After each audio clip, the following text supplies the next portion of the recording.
Welcome to part 5 of Module 201A. This time we are going to be talking about the addition of phasors. We're going to discuss what a phasor is, what it represents inside our electrical circuit, and how you can use it in order to find total values. A phasor is a graphical representation. We use it to represent either voltages or currents inside of what's called a phasor diagram. The phasor diagram itself shows relationships between two electrical components. It can either be the voltage and the current of one circuit, or it can be between two different voltages inside the same circuit as well. The idea of a phasor and the phasor diagram is that the phasor diagram shows the time relationship between two components, where phasor itself shows direction and magnitude of one of those components. One thing that we should be aware of is that when we represent phasors in a phasor diagram, if the phasor has an open arrowhead, that phasor would represent voltage. If the phasor has a closed arrowhead, then that arrowhead is going to represent current. Make sure you understand that and you use the appropriate arrowheads inside your phasor diagrams. When we look at our phasor diagram, it is divided by two different axes. There's a horizontal axis and a vertical axis. The way that we use these is to be able to plot different points on our diagram and to be able to place our phasors correctly. For instance, if I am above the horizontal axis, my vertical component would have a positive value. If I am below my horizontal axis, my vertical component would have a negative value. If I'm to the right of the vertical axis, my horizontal number will have a positive value. If I'm to the left of the vertical axis, then my horizontal number would have a negative value.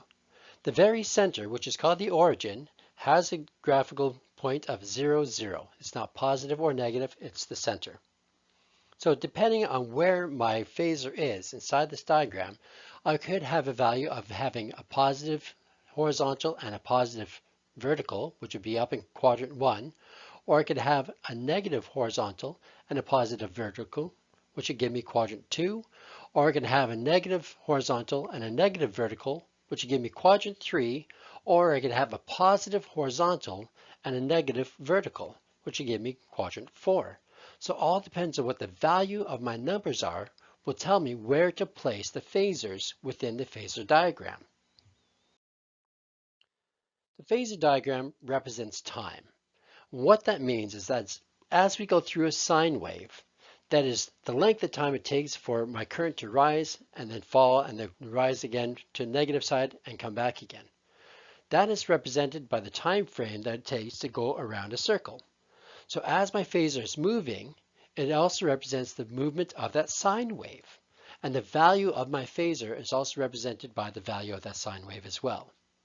My sine wave has 360 electrical degrees, and my phasor diagram also has 360 electrical degrees. So when I'm looking at phasors, it's the time relationship that is represented on my sine wave as well. Consider this. If I have two different wavelengths on my sine wave, the phasors that the wavelengths would be is represented by the gap between those two phasors. So if I have one sine wave starting 45 degrees after a second sine wave, then when I look at my phasor diagram, I should have 45 degrees separation between those two sine waves. We always want to have one phasor on what is called a reference line, which would be our 0 degrees or our 360 degree line. That is our reference line. So if we start one of our sine waves on the 0, and then we have our other one start either before or after that, then we can see the representation of it.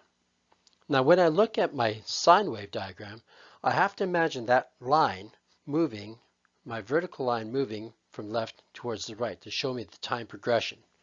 And then on my phasor diagram, I imagine things rotating in a counterclockwise position. This also brings into effect the terms leading and lagging. Leading and lagging all determine on the time reference between two different phasors. For example, on our phasor diagram that we see on the screen, I have a red phasor and I have a black phasor. My red phasor, if I were to imagine both those going counterclockwise all the way around, that would cross the reference line before the black phasor would. that means that my red phasor is leading my black phasor. Now, by the same virtue, that also means that my black phasor is lagging my red phasor.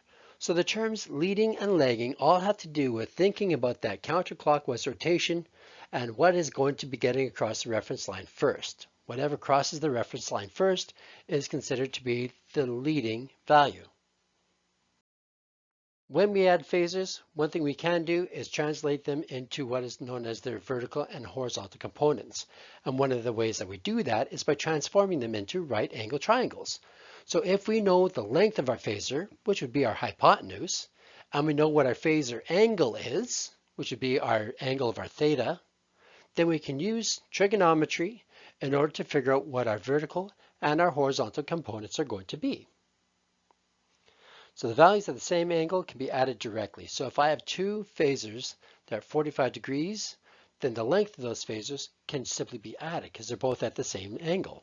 If I have two phasors at 0 degrees, the length of those phasors can be added together because they're at the same angle. But anytime that I have two angles that are not going to work properly, that are not exactly the same, I have to find a different way to add them together. By using the horizontal and the vertical aspects of any one single phasor, I can add it that way by adding the horizontal and vertical aspects. Let's take a closer look at this. Since phasors that are at different angles cannot just be added together, we need to find a way to add them so that we can get a total phasor value. Take, for example, the two phasors I have on the screen. We need to be able to add the vertical and horizontal components of those together. So our first step is to figure out what those horizontal and vertical components are going to be.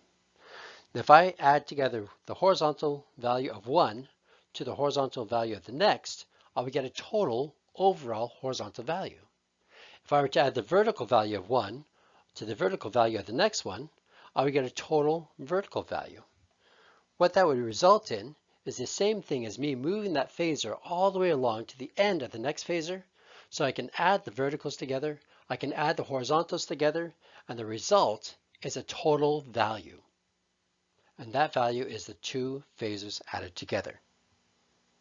Another way we can do this, and possibly a simpler way we can do this, is by using something called an HV chart.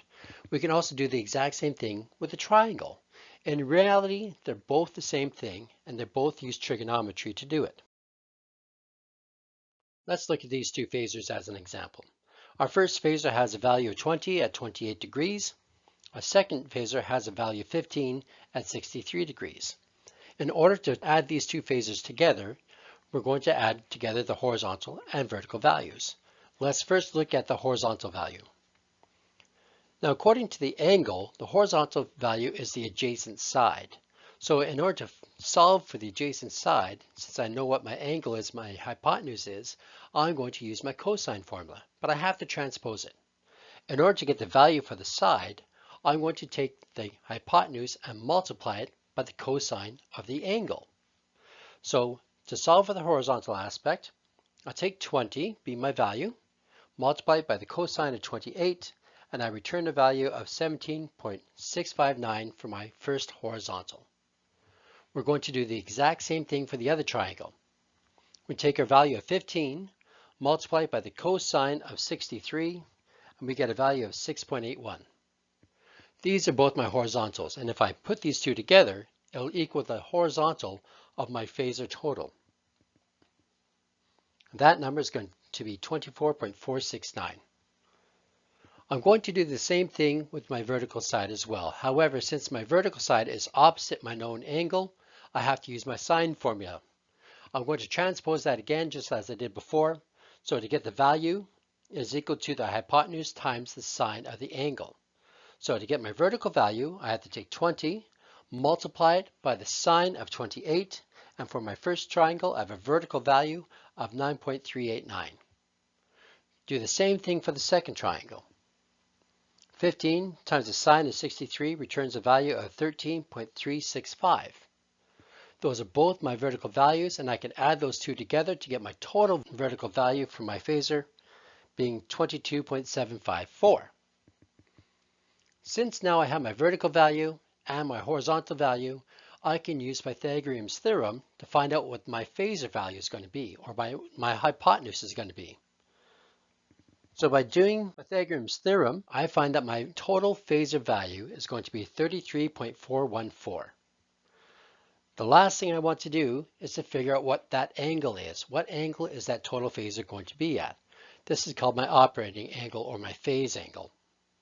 So in order to solve that, since I've calculated what my vertical is, which would be my opposite side, and I've calculated what my horizontal is, which would be my adjacent side, it's best for me to use my tan formula, which is tan is equal to opposite over adjacent. So my vertical divided by my horizontal, and then I inverse tan, and I end up with a value of 42.92 degrees. So now I know not only what the length of my phasor is, but I also know what the phase angle of the phasor is as well. And you should notice that since one phasor was at 28 degrees, the second phasor was 63 degrees, my resultant phasor, my added phasor, is at 42 degrees, which is somewhere between the two. Another method that we can do is if our phasors are 90 degrees apart. So in our example, we're going to have a resistor at 0 degrees and a capacitor at negative 90 degrees. We can draw a rectangle between those two. The horizontal aspect of your horizontal line, since it's on the 0 line, it has no vertical component. So that's the total horizontal aspect of what you're trying to solve. The vertical aspect of what's at 270 degrees has no horizontal component at all. So that's the total vertical aspect of what you want to solve. So if you draw a rectangle between those two lines, so bring that one reference line down and bring your other reference line over, and then you draw from your origin to the intersection between those two lines, that will be your resultant phasor. So we can use a parallelogram method if our phasors are at 90 degrees to each other. That's the end of part 5 on adding phasors. Make sure you go through this video a couple times and understand all the different aspects, and also go through your module. Once you've done that, go back to Blackboard, check out the worksheet and the knowledge check, and then continue on to the last video on part 6.